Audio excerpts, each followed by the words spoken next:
So, good morning mga kayuhop. So, lahat po tayo certified user sa ato ang yuhop. So, morning ihang baboy yo. Running 2 months. Padulong pa lang magduha ka bulan. Yuhop Kids.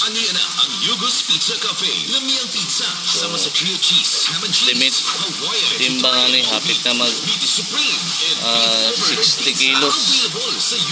Aban tagpo na yung kayo. Mga kanyuhop, try na sa ato ang yuhop page, no? Dili jud kansi nga gamiton kay makita gyud sa appearance sa baboy nga nindot jud siya. Dagko jud kayo atong baboy. Ani running 2 months pa mga kanyuhop. So ano yung gamit karon, grower stage naman siya. So ano new hope feeds, no?